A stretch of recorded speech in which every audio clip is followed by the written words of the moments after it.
Dikumpulin tuh sholat subuh yang untuk Nabi Adam, sholat zuhur yang untuk Nabi Daud, sholat asar yang untuk Nabi Sulaiman, sholat maghrib yang untuk Nabi Yakub, sholat isya yang untuk Nabi Yunus. Ya, semuanya dikumpulkan, diberikan li nabiyina untuk Nabi kita Nabi Muhammad sallallahu alaihi wasallam, wali ummatihi, dan juga untuk umatnya, ya kita, takziman karena pengagungan, lahu kepadanya, ya kepada Nabi, wali kasratil ujuri, dan karena banyaknya ganjaran alias pahala, lahu baginya, ya termasuk wali umatihi, dan juga untuk umatnya.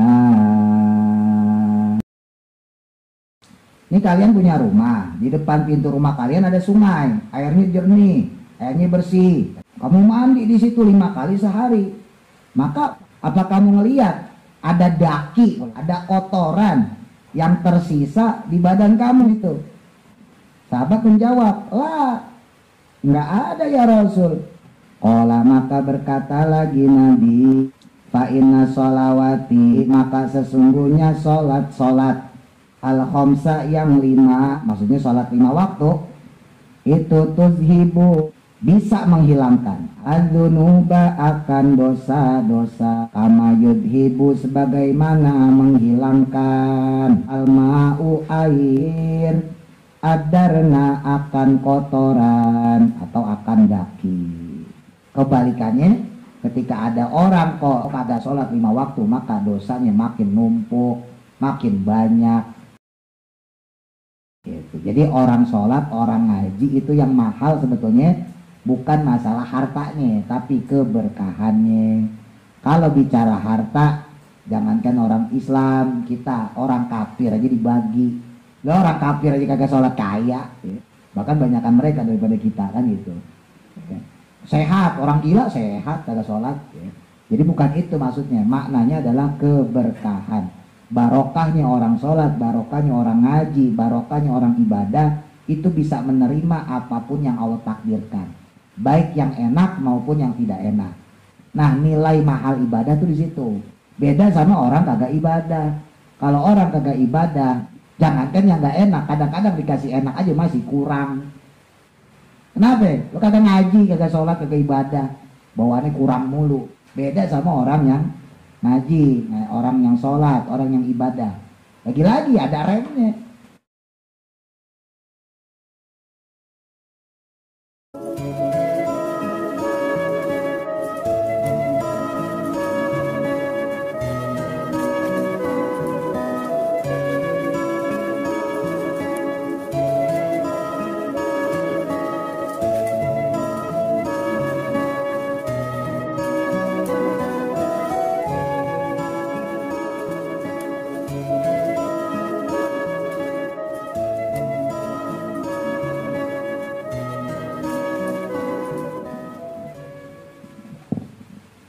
Bismillahirrahmanirrahim. Qala musannifu rahimahullahu ta'ala wa nafa'ana bihi wa bi barakati ulumihi fi dharaini amin. Masih menerangkan tentang hadis ketiga terkait dengan dibangunnya Islam dengan rukun Islam, ya, yaitu syahadat, sholat, zakat, puasa, dan pergi haji. Ini lanjutan tentang sholat. Qala, berkata siapa? Ar-Rafi'iyu, Imam Ar-Rafi'i. Ini imam kita dalam madhab Syafi'i. Kalau teman-teman belajar madhab Syafi'i, kita akan nemuin qaul Imam Ar-Rafi'i, Imam An-Nawawi, Imam Abu Zakaria Al-Ansori, banyak ya. Nah, ini salah satu imam kita dalam madhab Syafi'i. Berkata Imam Ar-Rafi'i fi syarhil musnadi, dalam kitab syarah musnad, inna subha, sesungguhnya salat subuh, kanat, adanya dia, itu salat Adam, salatnya Nabi Adam. Salatnya itu jadi khobarekana mansub. dibaca nasab. Wa zuhra dan adapun zuhur, bukan zuhru karena ada inna yang mahzuf yang dibuang. Jadi aslinya wa inna zuhra, cuman innanya mahzuf, jadi wa zuhra doang. Innanya udah di depan soalnya.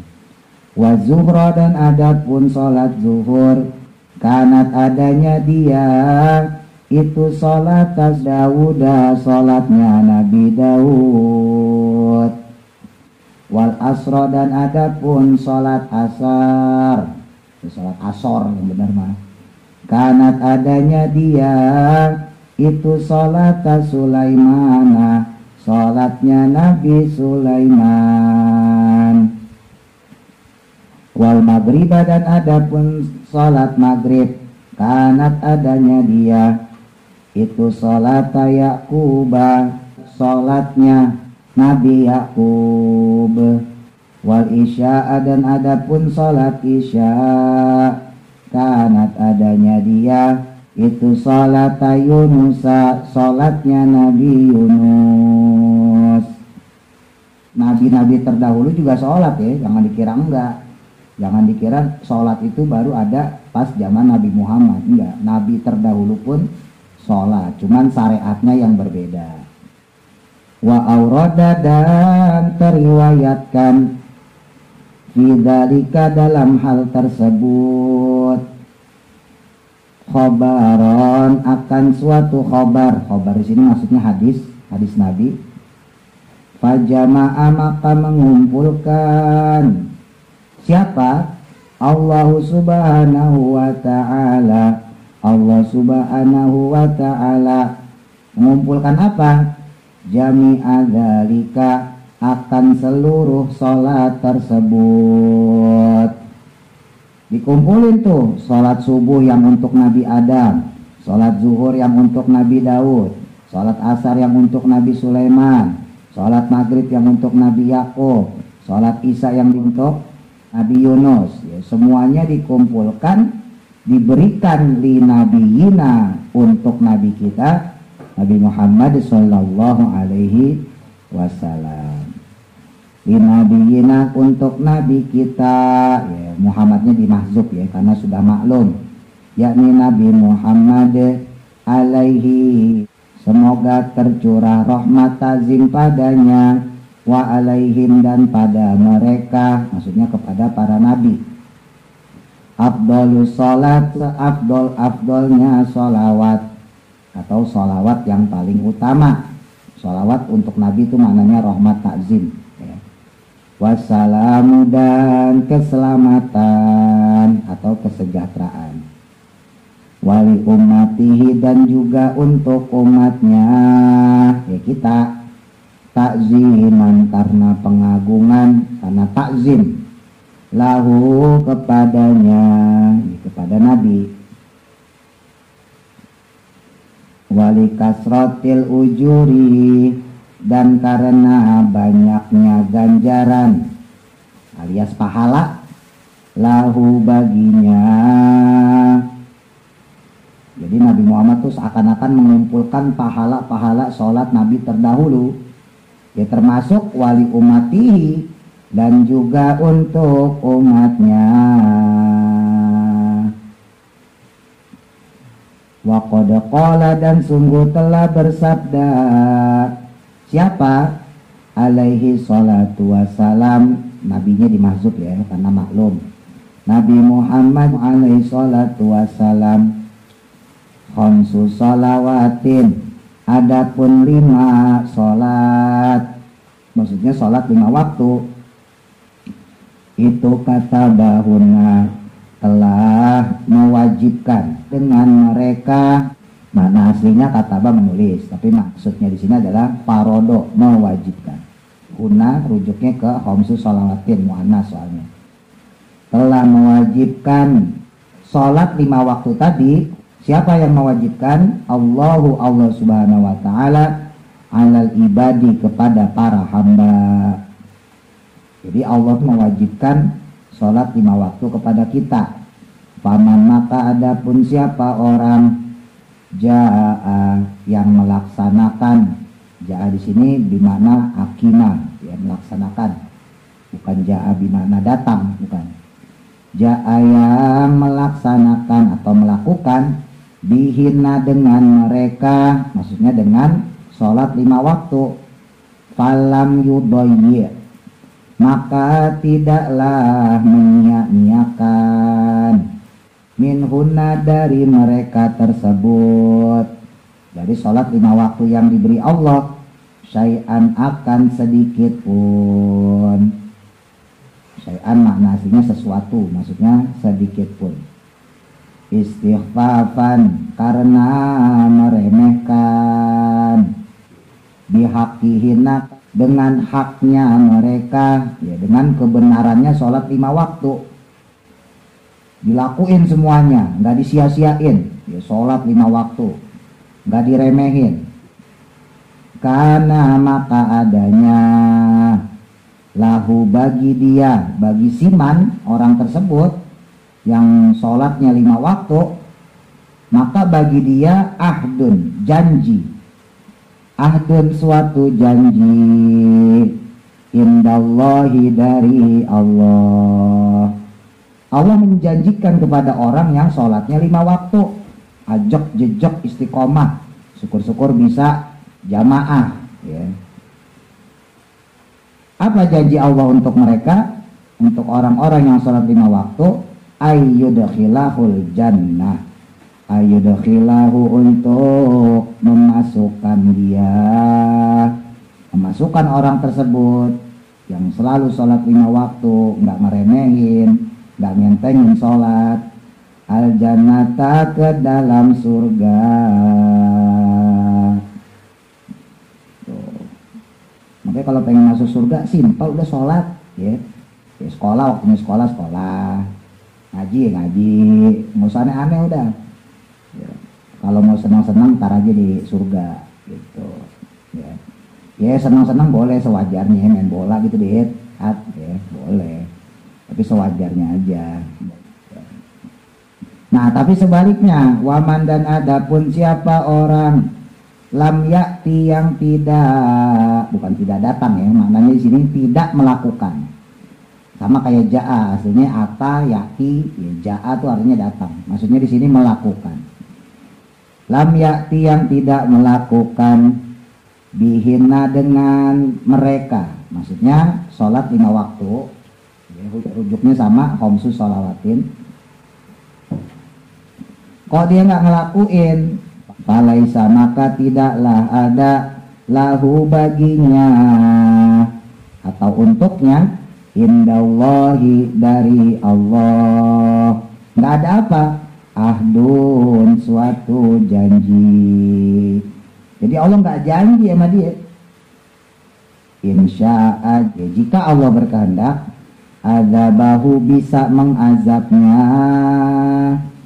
wa insya'a, dan jika juga berkehendak, ya Allah maksudnya, adkhalahu, bisa juga memasukkannya, al jannata, ke dalam surga. Yang jelas Allah nggak punya janji sama dia. Beda sama orang yang sholat 5 waktu, Allah menjanjikan dia bakal masuk surga gitu. Jadi kalau nggak mau sholat ntar aja di surga udah tinggal enak, ya. Nggak usah di surga, di alam barzah juga kita udah nggak usah sholat, ya. Jadi kalau mau ninggalin sholat ntar aja kalau udah mati mah bebas, ya, tinggal nikmatin jerih payah kita, ya. Ntar kita mati dapat pahala ngaji, ya, dapat kiriman pahala sedekah, nggak pakai sholat lagi, ya. Tapi selama di dunia ya puas-puasin dalam ibadah termasuk sholat. Capek dikit paksain, ya, pulang sekolah, pulang kerja, pulang dagang, emang enaknya malah leyeh-leyeh, santai gitu kan, sambilin HP, enaknya begitu, ya. Tapi hati-hati, bablas sholat kita. Sholat yang kita tinggalkan itu kalau kita nggak kodok jadi utang, maka itu jadi bumerang kita, ya, diazab di alam barzah, nanti diazab di neraka, nauzubillah, ya. Jadi usahain jangan sampai ninggalin sholat. Sesibuk-sibuknya apapun kerja, sesibuk apapun dagang, sesibuk apapun kita sekolah, Jangan tinggalin sholat, jangan tinggalin ngaji. Waqala dan berkata pula Nabi Muhammad sallallahu alaihi wasallam, ilmul imani adapun ilmunya iman. Maksud ilmu di sini bagian penting ya. Bagian penting daripada iman itu as-sholatu sholat. Ya, sebetulnya iman bukan cuma sholat, syahadat itu kan iman juga.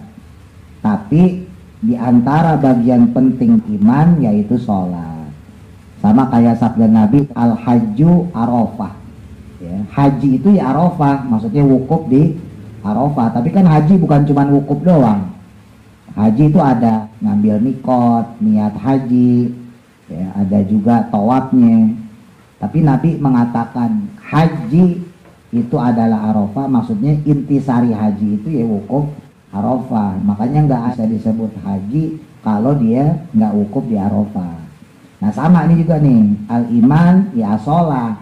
Iman itu adalah sholat. Artinya ketika orang ninggalin sholat, maka perlahan demi perlahan, tapi pasti iman itu akan hilang dari dadanya.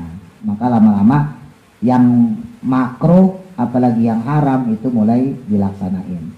Jadi bahayanya orang ninggalin kewajiban tuh itu ya. Sekarang kita cuma ninggalin kewajiban, tapi ntar suatu saat nauzubillah kita bakal jatuh ke perkara haram. Makanya orang-orang yang demen-demen judi online ya, judol, pinjol, itu rata-rata yang kagak doyan sholat ya. Walaupun yang doyan sholat ya tetap ada kemungkinan terperosok ya, ada kemungkinan tetap jatuh ke judol, pinjol. Tapi kebanyakan orang yang kagak sholat rata-rata jatuh ke judol sama pinjol. Makanya ya benar, inna sholata tanha anil faksya iwal munkar. Kata Allah kan, sesungguhnya sholat itu mencegah kita dari perbuatan buruk dan perbuatan munkar. Jadi kalau kita sholat nih, ya apalagi teman-teman sholatnya benar, itu secara nggak langsung ada rem dari diri kita. Apalagi kalau sudah terbiasa istiqomah sholat, ya setiap ajan sholat, ya kalau kita sibuk buru-buru kita beresin kita sholat, itu ada rem dalam diri kita, dan itu harus dipupuk dari sejak dini. Misalnya kayak Adit, Iat, Manda, Nabila, kita masih kecil ya, masih belum 20. Ntar kalau udah 30, 40 membiasakannya gampang. Rata-rata orang itu nggak sholat di usia 30, di usia 40, ya karena dari kecilnya nggak dibiasain sholat. Ditambah sama bapaknya kagak sholat, ya udah itu segerbong sesat semua tuh. Ya. Tapi kalau dari kecil dibiasain sholat, insya Allah remajanya biasa sholat, dewasanya sholat, udah nikah, insya Allah juga rajin sholat. Punya anak tetap rajin sholat, cucu rajin sholat, nggak ada alasan. Orang tuh kadang-kadang suka alasan, wah kenapa lo nggak sholat, kenapa lo nggak ngaji, wah sibuk gue sekolah. Lah masih sekolah aja nggak bisa ngatur waktu, gimana ntar udah kerja ntar juga pasti ada alasan, kenapa lo nggak sholat, kenapa lo nggak ngaji, sibuk kerja. Emang dikira bakal berubah? Enggak, ntar punya anak, begitu juga alasannya. Kenapa nggak sholat? Kenapa nggak ngaji? Sibuk ngurusin anak. Emang berhenti sampai di situ? Kagak. Ntar udah tua punya cucu, sama. Kenapa nggak sholat? Kenapa nggak ngaji? Sibuk ngurusin cucu. Padahal emang dasarnya kagak pengen sholat, kagak pengen ngaji. Ini sih saya fair-fairan aja. Orang-orang yang nggak ngaji itu, yang nggak sholat itu rata-rata emang kebiasaan dari kecilnya kagak ngaji, kagak sholat. Tapi kalau dia udah dididik senang sama sholat, senang sama musola, senang sama ngaji, senang sama majlis taklim, itu kalau dia nggak ngelakuin itu ada rasa kehilangan. Saya waktu masih di usia 20 lah gitu ya, itu kalau udah ajan terus kemudian nggak sholat, itu ada rasa kayak kehilangan, ada rasa berdosa. Kemarin saya cerita tuh sama Mas Samsi, dulu saya pernah kerja di pabrik. Wah, itu di pabrik itu dulu saya baru keluar pondok tuh 2006. Itu UMR Jakarta masih 17 18. Itu di pabrik dah udah 3 juta dah. Di Cikarang dah, Bekasi. Bayangin coba. Itu belum termasuk uang makan, belum termasuk transport. Kalau pakai uang transport makan itu kita bisa dapat 4,2, 4,3. Lemburan waktu itu 1 jamnya udah 50.000. Kalau orang misalnya kerja 8 jam, terus dia ngedur, kalau bahasa orang pabrik tuh ngedur 4 jam, jadi 12 jam ya. 8 jam dia kerja, tambahin 9, 10, 11, 12. 50.000 kali 4 jam, 200. Jadi kalau dia punya gaji misalnya 4.200.000 ditambah per harinya 200.000. 200.000 kali, nggak usah 30 hari, 20 hari aja. 4 juta ya. Tuh, jadi lebih gede lemburannya daripada gajinya. 4 juta tambah 4.200.000 berarti 82. Ini biar tahu, biar pengalaman ntar Adit lihat yang muda-muda nih, yang pada kalau misalnya kerja ya. Sekarang kita masuk pagi, sholat zuhur, jam 12 kan istirahat ya. Sementara di pabrik itu mesin kagak boleh dimatiin. Ini kalau pabrik-pabrik gede ya, kalau waktu itu kan saya pabrik gede. Nah itu kita jam 12 cuma dikasih istirahat 15 menit. Sebab apa ya? Karena kita mau ngambil rembulan yang 1 jam tadi. Jadi 1 jam itu diambil di istirahat ya. Kalau yang doyan sholat, dia gunain 15 menit buat sholat. Tapi kebanyakan saya lihat teman-teman saya kagak, digunain buat makan. Jadi dong buat tenaga. Mau kerja di pabrik berdiri terus, kan aktif, lapar. Digunain buat makan, gak ada sholat. Masuk jam 7 gitu ya, pulang jam 4, kan 8 jam. Harusnya pulang jam 4, karena dia ngambil lemburan, maka dia pulang jam 7, jam 8 malam. Gak sholat asar, gak sholat maghrib. Nggak semua pabrik enggak ya, ini mah contoh aja. Pulang isya, bisa sebetulnya sholat isya, cuma terlanjur capek, rebahan pulas, besok pagi berangkat lagi, begitu aja. Itu kalau masuk pagi. Kalau masuk shift 2, masuk jam 4 sore ya.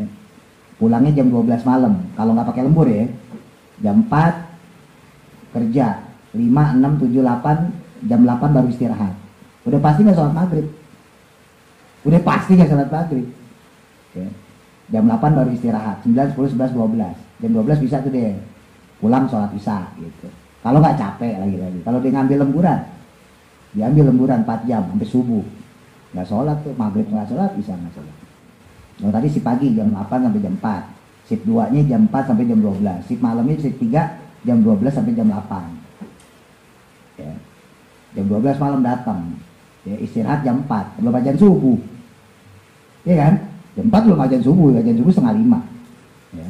Istirahat setengah jam doang, pas azan subuh dia malah masuk, agak sholat subuh, pulang jam 8 ya.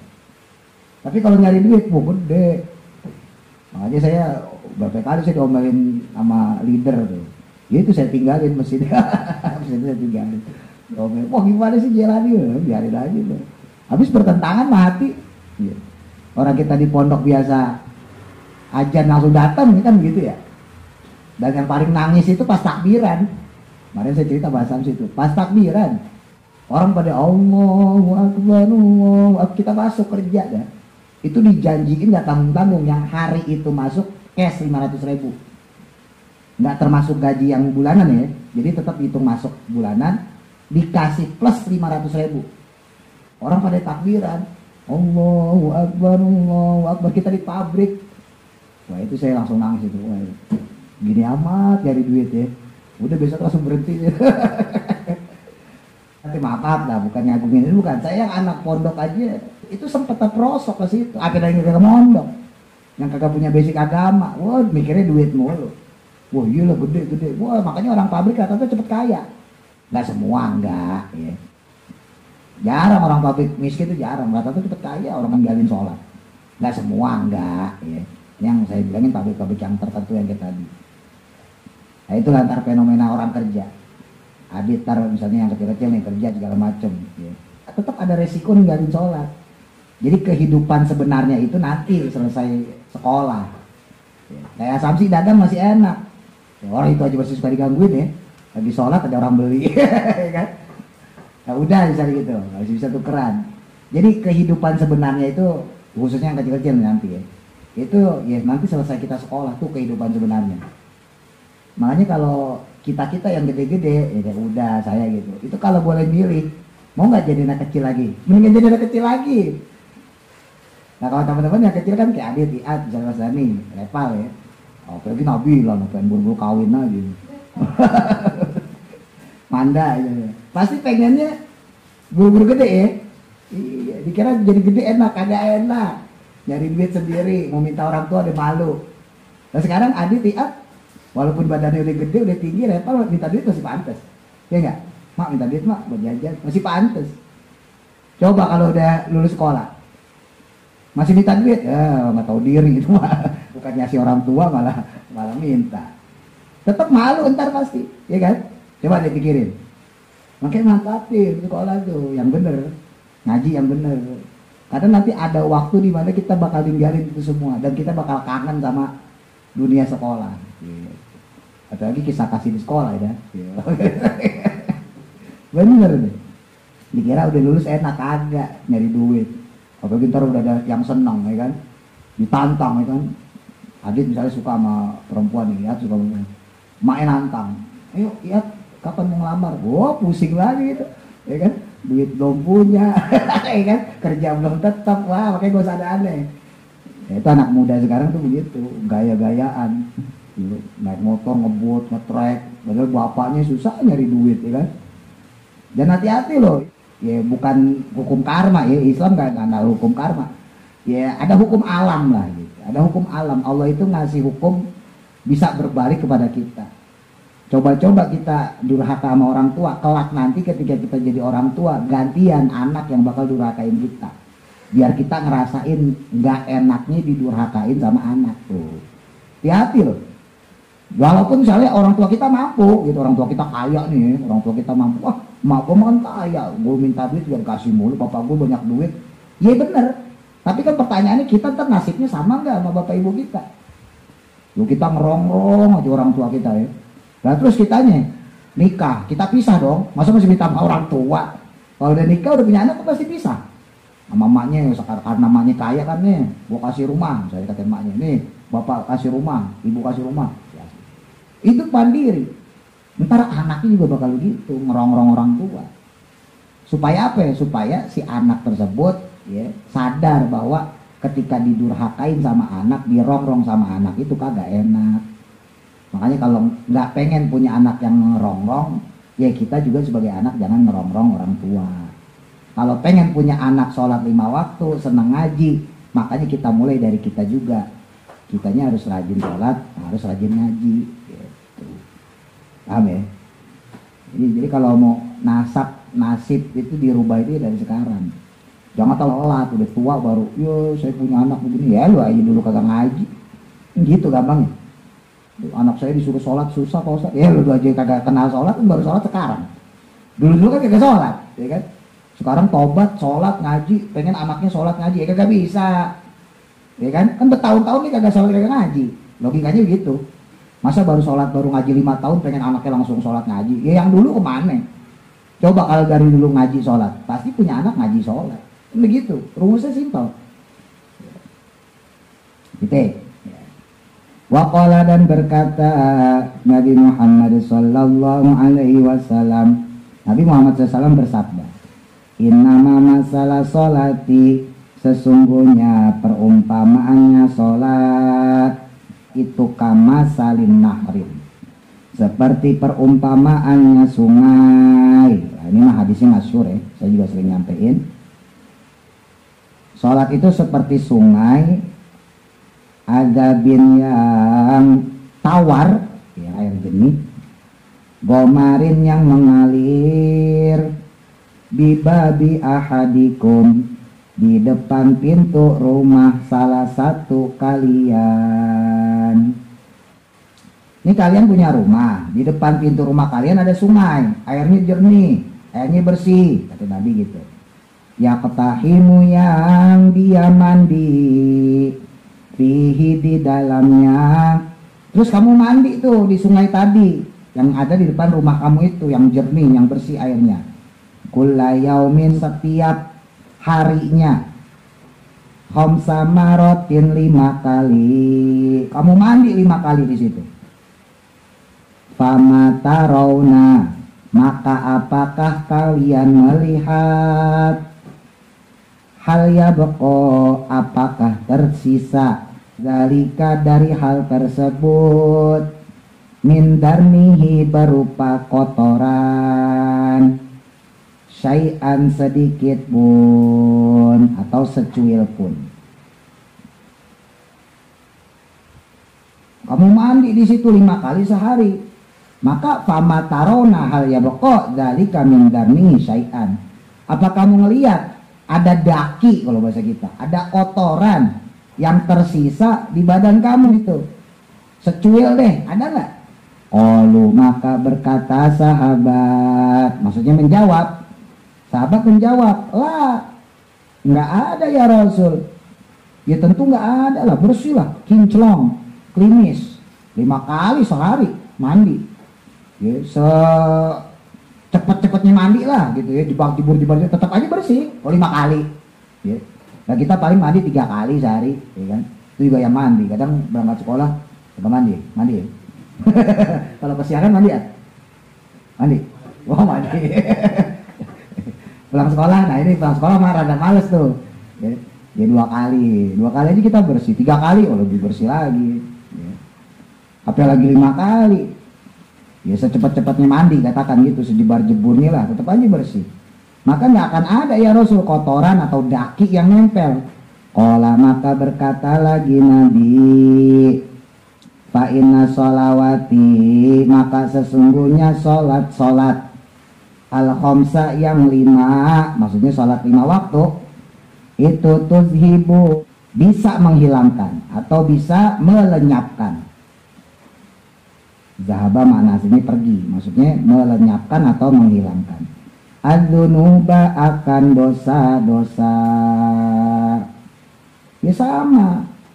Sholat 5 waktu yang kamu lakukan sehari semalam itu juga bisa menghilangkan dosa-dosa yang ada dalam diri kamu.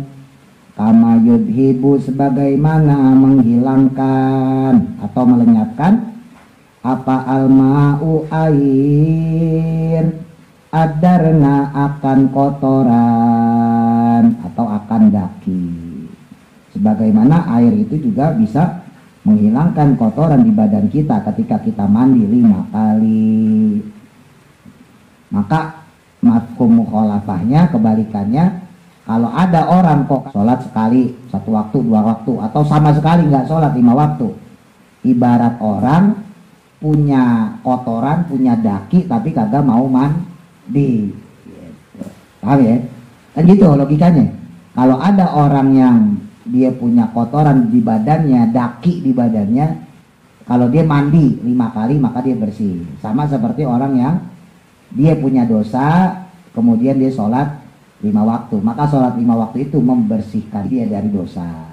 Nah berarti kebalikannya, ketika ada orang kok dia punya kotoran, punya daki di badannya, nggak mau mandi, maka kotorannya, dakinya numpuk, kan gitu.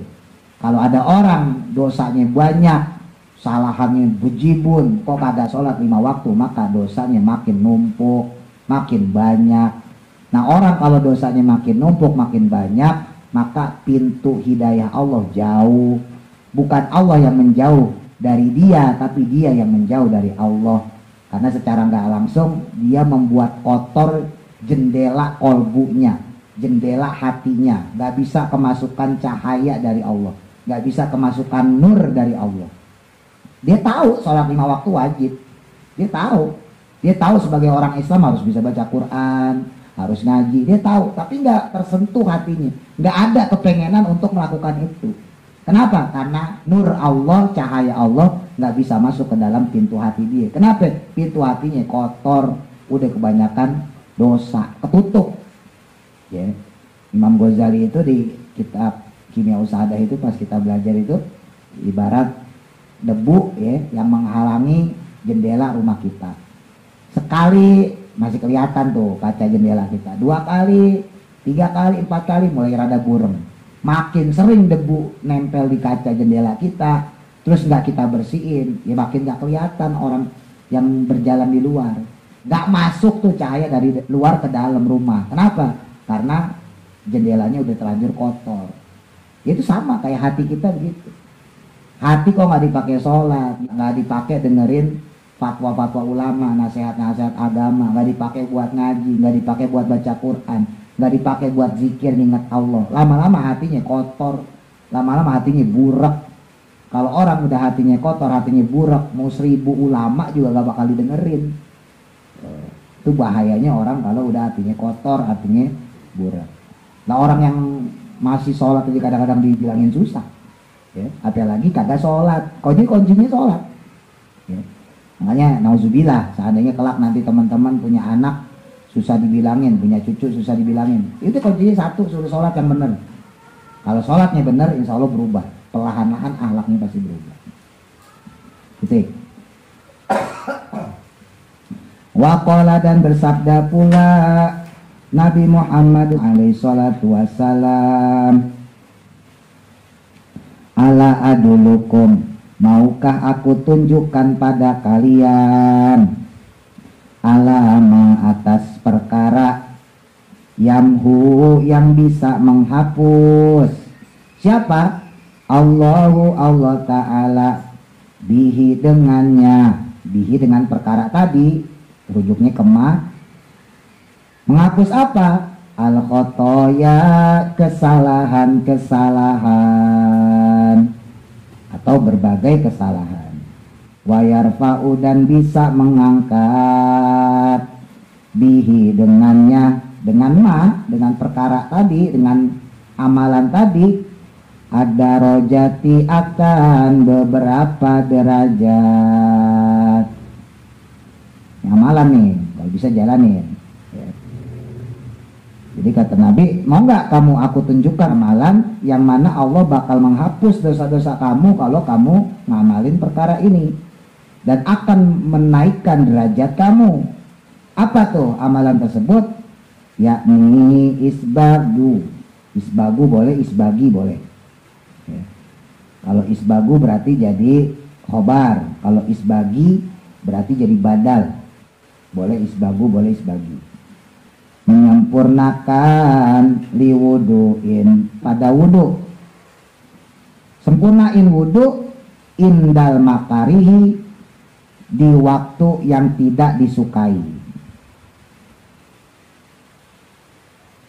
Amalan pertama yaitu wudulah kamu dengan sempurna di waktu yang kamu nggak sukain. Misal apa? Di waktu cuaca dingin, ya. Apalagi kalau kita yang udah ngerti ilmu fikih. Mungkin kalau yang nggak ngerti ilmu fikih mah dia malah sempurna, ya. Soalnya dia taunya muka harus 3 kali kan gitu, ya. Tangan sampai sikut harus 3 kali kan gitu. Kepala harus 3 kali karena dia nggak belajar fikih. Tapi kalau kita belajar fikih udah tahu. Lah sekali doang asal udah merata kan sah. Ya kan? Jadi kadang-kadang yang pinter malah blow on. Nah itu ya. Yang pinter itu malah blow on. Karena kita udah tahu kan. Coba sekarang cuaca dingin. Ya udah wudhu sekali aja deh. Ya, yang penting kan sah. Yang penting niat, tawa itu wudu al-rafil dan asgori. Sekali basuhan, yang penting rukun-rukun wudunya terpenuhi. Ya, muka, tangan sampai sikut, ya, terus sebagian kepala, ya, terus kemudian kaki tertib. Kumur-kumur nggak usah, ngisap air ke dalam itu nggak usah, orang sunnah, ya kan? Kuping nggak usah, tengkuk nggak usah, sunnah. Nah, jadi kadang-kadang yang pintar itu bisa jadi blow on juga. Justru kalau yang kagak belajar malah, wah wudhu tuh tertib dia, semuanya dibasuh. Ya. Nah, ini tantangan nih buat orang-orang yang seperti itu. Ya, kalau ada waktu yang nggak disukai, ya tadi ya dalam misalnya cuacanya dingin, kok kita bisa nyempurnain wudhu kita? Nah itu amalan pertama. Maka dosa-dosa kita bisa diampunin sama Allah, terus kita diangkat derajatnya. Waktu yang kurang disenengin lagi, misalnya kita lagi buru-buru, ya, kita mau sholat zuhur misalnya gitu, wah ada les nih yang sekolah gitu. Kalau yang kerja, wah pengen buru-buru nyamperin langganan misalnya gitu. Sementara belum sholat zuhur, udah tahu ilmunya, kan yang penting muka, tangan, kepala, kaki, kan? Udah tahu, udah belajar takrib, fathul qorib, sapinah, wah macam-macam dipelajarin. Ya. Karena pengen buru-buru. Nah di waktu yang tidak disenangi, nah itu tantangannya di situ. Jadi kadang-kadang ilmu itu ya bisa jadi senjata kita buat nyelamatin kita, ya, untuk membela diri, tapi juga bisa jadi senjata untuk bunuh diri. Itu namanya ilmu tuh.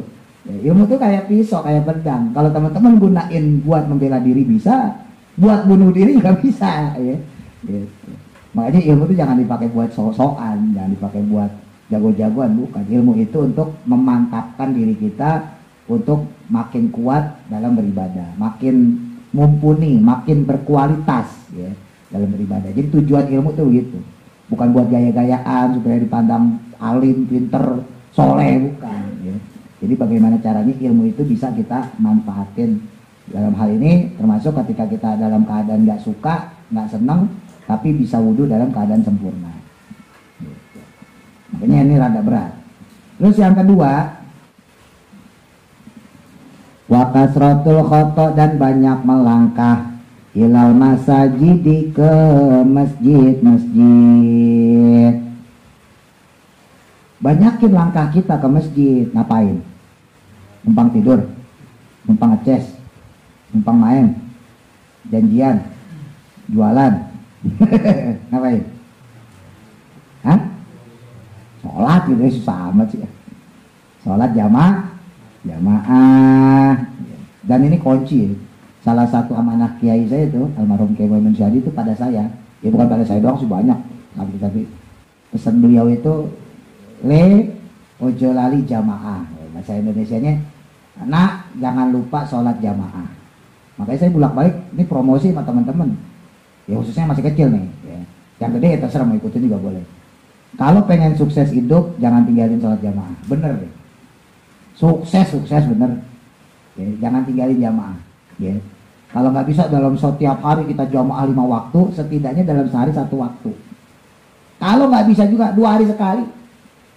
Kalau nggak bisa juga 3 hari sekali. Sebisa mungkin. Jangan sama sekali enggak. Tapi ya tentunya kan makin kita rajin, berarti makin cepat gitu ya. Dan saya alhamdulillah. Tadi sejak kerja di pabrik tadi tuh, ya, kita kan merasa bersalah ya. Jadi memang kadang-kadang penting juga merasa bersalah itu. Tapi jangan lama-lama, ntar kayak bar sesok lagi kan. Minum-minuman keras, terus akhirnya zina, mabok, semuanya dilakuin. Mati, belum sempat tobat, mati. Jangan, ini mah contoh aja.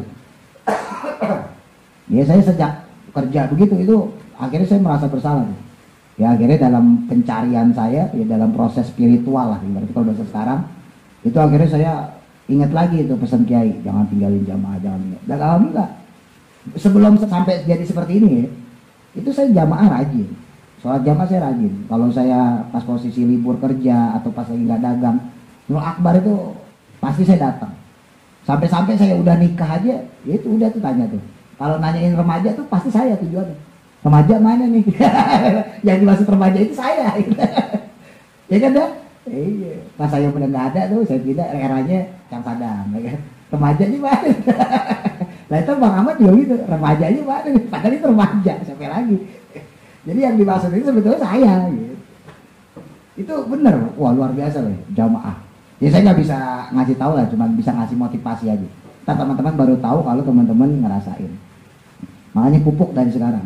Saya alhamdulillah dari saya mondok, paling sedikit-sedikit sehari 3 lah saya jamaah. Paling sedikit ya minimal subuh maghrib bisa gitu. Oh zuhur asar kan kadang-kadang kalau pas lagi libur anak-anak ngaji libur, saya juga lagi pergi, kadang-kadang saya nggak sholat di musola, tapi kadang-kadang jamaah juga di jalanan. Tapi kalau lagi nggak sempat ya sholat di rumah. Tapi kebanyakan itu kalau harian biasa itu bisa dibilang 3-4 kali sehari saya sholat jamaah gitu. Nah ini kalau ditanya salah satu kunci kesuksesan hidup ya, dulu Kiai saya bilang gitu. Jadi kalau mau sukses hidupnya salah satunya jangan tinggalin jamaah. Syukur-syukur ada fadilah tuh jamaah yang disebutnya arba'in. Ya sholat 40 waktu dengan jamaah, tapi susah. Itu ada fadilah khusus tuh.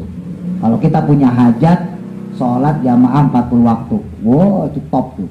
Insya Allah hajat kita kabul. Ya. Jadi yang tadi dikejar tuh kayak gitu-gitu, walaupun agak susah ya. Ya susah itu bukan berarti nggak bisa, tetap bisa kalau dipaksain bisa. Ya. Nah, ini jadi salah satu fadilahnya. Terus kemudian wantizorus sholati, dan menunggu sholat, ba'da sholati, setelah sholat. Tungguin sholat setelah sholat. Ini juga lagi mungkin kita nggak bisa setiap hari, ya udah Minimal tuh pas ngaji di Baitur Ridwan ya malam Sabtu. Habis sholat maghrib nungguin Isya, nah itu namanya intizarus sholat. Menunggu sholat Isya dari sholat maghrib sambil ngaji. Wah itu double. Dapat pahala i'tikaf, dapat pahala intizarus sholat, ya, menunggu sholat, dapat pahala taklim. Wow, ya makanya minimal seminggu sekali. Kalau saya banyak, ya, di Al-Ikhlas ya begitu juga, ya kan? Ya kayak sendiri begitu juga. Kalau saya banyak, kalau teman-teman minimal itu seminggu sekali. Nah, itu pahalanya ya bisa menghapus dosa-dosa kita dan diangkat derajatnya. Padalikum maka adapun bagi kalian semua liribatin ya, butuh perjuangan, butuh usaha yang lebih. Jadi ketiga amalan ini, wudhu di waktu yang kurang kita sukain, ya, dalam waktu terdesak, dalam waktu dingin dan sebagainya. Terus banyak langkah kaki ke masjid, ya tentunya sholat, ngaji dan sebagainya.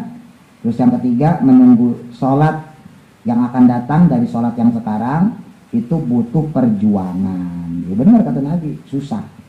Tapi kan susah bukan berarti nggak bisa dilakuin.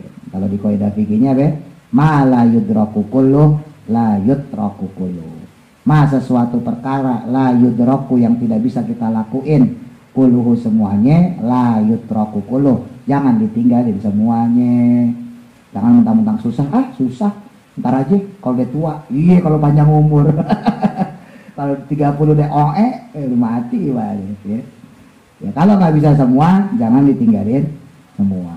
Ya 3 hari sekali deh, bisa nggak 3 hari sekali? Berat 3 hari sekali. Jadi seminggu dah. Seminggu sekali nggak bisa juga, 2 minggu sekali lah. 2 minggu sekali nggak bisa, ya sebulan sekali lah. Ya. Jangan kayak Islam KTP, nongolnya kalau Idul Fitri sama Idul Adha doang. Ya. Jadi Islamnya Islam dul-dul, tau gak Islam dul-dul? Nongolnya Dul Fitri sama Dul Adha. Islam dul-dul. Ya. Jangan lah, sebulan sekali lah. Minimal sebulan sekali. Syukur-syukur bisa seminggu sekali. Waqala dan berkata atau bersabda Nabi Muhammad sallallahu alaihi wasallam, hadis kepada sahabat Abu Hurairah. Ya Abu Hurairah, wahai Abu Hurairah, mur, perintahkan. Asal katanya amaro ya. Mur perintahkan ahlaka akan ahlimu. Ahli itu maksudnya keluarga. Akan keluargamu bisolati dengan sholat. Ini walaupun hadis ahad itu hadis yang ditujukan untuk satu orang ya. Tapi maknanya umum ya. Jadi walaupun di sini Abu Hurairah tapi maknanya bukan kepada beliau doang, berarti kepada kita selaku umat ya. Karena Abu Hurairah itu umat Nabi, ya umat Islam, maka hadis tersebut berlaku kepada kita juga ya sebagai umat Islam, umatnya Nabi. Kata Nabi, wahai Abu Hurairah, perintahkan keluargamu untuk melaksanakan sholat.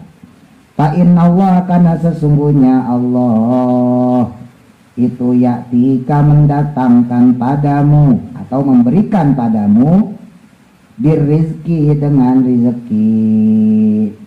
Nanti kamu akan dapat rezeki, dapat karunia min haitsu dari arah atau dari jalan la yahtasib yang tidak disangka-sangka atau yang tidak diduga-duga. Walaupun secara hakikat bukan berarti kalau kita sholat terus duitnya nambah banyak, bukan ya. Tapi nilai keberkahan gitu. Jadi orang sholat, orang ngaji itu yang mahal sebetulnya bukan masalah hartanya, tapi keberkahannya. Kalau bicara harta, jangankan orang Islam, kita orang kafir aja dibagi. Jadi teman-teman jangan ngeluh seandainya ntar udah sholat, mana nih, katanya sholat bikin kaya. Ya enggak, lo orang kafir aja kagak sholat kaya ya. Orang kafir agamanya juga Islam banyak yang kaya, bahkan banyakan mereka daripada kita kan gitu ya. Sehat, orang gila sehat kagak sholat ya. Jadi bukan itu maksudnya, maknanya adalah keberkahan, barokahnya orang sholat, barokahnya orang ngaji, barokahnya orang ibadah. Itu bisa menerima apapun yang Allah takdirkan. Nah, nilai mahal ibadah itu di situ. Ketika kita bisa menerima takdir Allah, baik yang enak maupun yang tidak enak. Beda sama orang kagak ibadah. Kalau orang kagak ibadah, bisanya nerima yang enak doang. Yang nggak enak kagak diterima. Wah, apaan begini? Jangankan yang nggak enak, kadang-kadang dikasih enak aja masih kurang. Ya rezekinya cuma segini 20.000, harusnya gue dapat 50 nih tuh. Kenapa? Lo kagak ngaji, kagak sholat, kagak ibadah, bawaannya kurang mulu. Boro-boro dikasih yang pahit, dikasih enak masih kurang.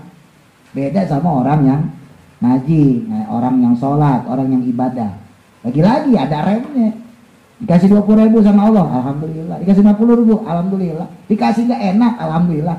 Ya Allah, barangkali emang rezeki saya cuma segini. Mungkin rezeki ini buat orang lain, hari ini bukan jatah saya. Tuh. Jadi ngaji, sholat, baca Quran, sedekah, ibadah apapun lah yang lainnya, itu memang tidak menentukan dari banyaknya rezeki, karunia, harta yang Allah berikan pada kita.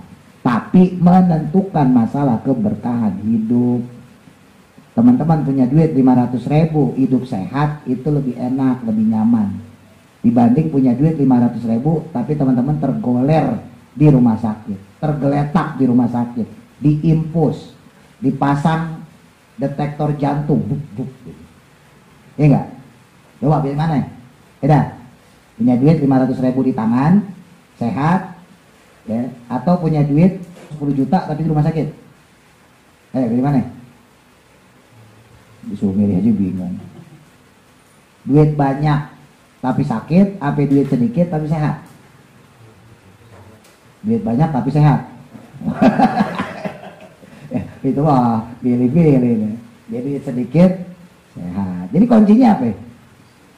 Duit apa masalah sehat? Masalah sehat. Iya enggak? Coba iat nih, kasih duit nih 500.000 tapi lagi ngap-ngapan rumah sakit. Dibandingin nggak punya duit tapi sehat, bisa sholat, bisa ngaji, bisa sekolah, bisa ketemu adit, bisa cencengan. Coba nikmat mana? Nikmatan sehat walaupun nggak punya duit, ya kan? Ya, waktu itu saya ceritain, makanya ada wali itu wali atfal. Jadi dari sisi ke anak kecilan. Jadi otaknya tuh kayak anak kecil. Anak kecil gimana sih? Dia nggak mikirin nyari duit. Ya. Ini kayak adit yang masih ditanggung orang tua lah, iat. Ya. Reval masih ditanggung gua apa ya? Masih tanggung ya. Mas Dani, Manda, Nabila tuh. Yang masih tanggung orang tua. Nggak mikirin duit dia. Sekolah santai aja. Maknya di rumah lagi pusing mikirin duit, kagak mikirin dia. Tapi ntar kalau udah jadi Mas Didit, udah Asamsi, Bang Ahmad, itu rada-rada pusing tuh. Ya. Wah, besok gua dapet duit kagak. Jadi kadang-kadang anak kecil itu cara berpikirnya lebih tauhid. Ya. Kenapa? Dia mikir, udah ada ibu gue, tadi juga gue pulang dapat duit, tadi juga dapat jajan, tadi juga bayaran sekolah, kalau ngaji bayaran ngaji, tenang aja dia, nggak seuzon sama kehidupan. Wali atfal tuh kayak gitu, pikirannya otaknya tuh, ya husnuzon aja sama Allah. Nah seringkali manusia itu makin bertambah umurnya, makin bertambah ilmunya, justru bukan makin tambah pinter, makin bodoh. Makanya diplot sama Allah, manusia itu wakanal insanu zoluman jahula. Manusia itu makin lama makin bodoh, makin zolim sama dirinya sendiri. Waktu masih kecil nggak megang duit, seneng aja, ya, happy aja. Kita dulu masih kecil, umur 6 tahun, 7 tahun, hujan terus nih gede, mandi hujan, weh, seneng-seneng aja, nggak megang duit. Dengan mandi hujan aja udah seneng, weh, kan, malah nggak pakai baju lagi, ya, pakai celana, weh, seneng-seneng aja. Tapi kenapa makin tua, makin remaja, makin dewasa, gak megang duit, makin pusing. Ya kan lucu. Ya kan, Adit mau ayat misalnya mau jalan, udah mau jalan, Mas Didit mau jalan, gak megang duit, berani gak? Gak berani pasti. Coba anak kecil tuh, pede aja dia, gak megang duit, ya kan, lagi hujan, wow jalan ke jauh-jauh. Kadang-kadang sambil mau cari payung, ya kan, cari duit. Pede aja. Nah kan aneh ya. Jadi ya itu makanya ada wali atfal yang otaknya itu kayak anak kecil, senangnya bermanja-manja sama Allah, saking yakin sama Allah. Ya. Orang sekarang enggak, kita itu makin tua kadang-kadang makin bodoh. Orang selama hidup ini kita ditanggung sama Allah, santai aja. Tapi kenapa makin tua justru kita makin ragu dengan kebesaran Allah. Ntar saya kalau nggak kerja makan apa ya? Ntar kalau saya nggak dagang makan apa ya? Nah dari dulu kita kecil kagak kerja kagak dagang ada yang ngasih makan. Walaupun itu hasilnya lewat orang tua kita. Di gembel-gembel tuh yang tidur di gerobak ada yang ngasih makan. Berarti kan rezeki dia tetap sampai. Jadi kalau bicara rezeki ya, Nah kita itu kadang-kadang lebih mengedepankan suudzon pada Allah. Jadi ibadah itu seakan-akan harus berbentuk materi. Sholat biar kaya, sholat biar hidupnya sehat misalnya. Akhirnya ketika gak tercapai, jadi marah sama sholatnya. Percuma gue sholat gini-gini aja. Jadi sholatnya yang diseselin. Lucu kan? Manusia. Gitu. Wa unsida dan dinasyidkan atau dilantunkan boleh. Allah, ya ingatlah atau ketahuilah di sholat, di dalam sholat al khairu ada kebaikan, dalam sholat ada kebaikan walaupun apa bentuknya kita nggak tahu, ini suka-suka Allah. Wal fadlu dan karunia ajma'a yang terkumpul atau yang lengkap li anna biha karena sesungguhnya dengannya, ya dengan sholat al arqabu, ya adapun leher-leher itu lillahi bagi Allah atau kepada Allah, takhdo'u tunduk. Jadi aslinya mah al arqabu takhdo'u lillah, aslinya begitu. Cuman karena nazom ya, jadi darurat nazomnya takhdo'u dibelakain karena untuk nyamain nama ajma. Ajma takhdo, jadi sama-sama ain. Wa awalu fardin dan adapun ya awalnya fardu atau pokok fi syariati dinina dalam syariat agama kita. Jadi sholat itu termasuk bagian pokok awal dari syariat agama kita. Maksudnya dari zaman Nabi Adam ada sholat. Wa akhiruma dan juga akhirnya sesuatu, maksudnya ibadah ya pokok yang tersisa. Idad dinu di mana saat agama itu yurfa'u diangkat. Maksudnya menjelang kiamat nanti orang akan meninggalkan sholat gitu ya. Makin hilang orang yang sholat. Sekarang gimana ya? Sekarang juga kan menjelang kiamat banyak orang kagak sholat. Itu tanda-tanda. Jadi sholat itu merupakan awal daripada syariatnya manusia Nabi Adam. Nah sholat itu juga menjadi akhir daripada ibadah yang tersisa. Quran udah hilang duluan ya. Quran ntar menjelang kiamat udah hilang duluan. Orang zakat udah kagak ada, orang pada pelit semua menjelang kiamat ntar, orang udah pada pelit semua. Puasa kagak ada. Nah yang terakhir itu tersisa hanya sholat ya, makanya di dalam satu hadis itu ada ungkapan orang-orang yang menjelang kiamat sampai-sampai mereka itu tidak mengenal la ilaha illallah. Jadi mereka tahu la ilaha illallah karena dulu orang tua kami mengatakan la ilaha illallah. Jadi ntar ya menjelang kiamat saking udah rusaknya nih umat, saking udah rusaknya manusia, ada orang nanya, kamu tahu nggak lafaz la ilaha illallah? Maka orang itu menjawab, saya tahu lafaz la ilaha illallah pernah diucapkan nenek moyang saya. Itu menjelang kiamat gitu, nauzubillah. Jadi sholat itu nanti bakal hilang. Quran udah hilang duluan. Ya. Zakat, pergi haji udah kagak ada. Kalau Ka'bahnya udah hancur. Dihancurin Ya'juj Ma'juj ya, dan sebagainya. Paman maka siapa orang qoma yang dia berdiri atau bangkit li takbiri untuk takbir ya, maksudnya sholat laqatathu maka akan meliputinya, maka orang tersebut akan diliputi atau dinaungi, maka akan meliputinya apa rahmatun rahmat, dia akan diliputi atau dinaungi rahmat Allah. Wakana dan adanya ya orang yang sholat itu ka'abdi babi maulahu, seperti seorang hamba di depan pintu tuannya. Abdun sini maknanya budak. Orang yang sholat itu seperti seorang budak yang berada di pintu seorang tuannya, majikannya. Ya qara'u yang mengetuk, ya, mengetuk pintu rumah tuannya. Wakana dan adanya ya orang yang sholat li rabbil arsy kepada Allah penguasa arsy hina sholatihi di saat sholatnya itu najian munajat. Munajat tuh ya curhat lah kalau bahasa kita ya. memohon pada Allah. Fayatuba maka sungguh beruntung lahu baginya hina yaksha'u saat dia tunduk atau saat dia khusyuk, dia merendahkan dirinya kepada Allah. Qala Aisyah wallahu a'lam. Mudah manfaat. Al-Fatihah. A'udzu billahi minasy syaithanir rajim. Bismillahirrahmanirrahim. Alhamdulillah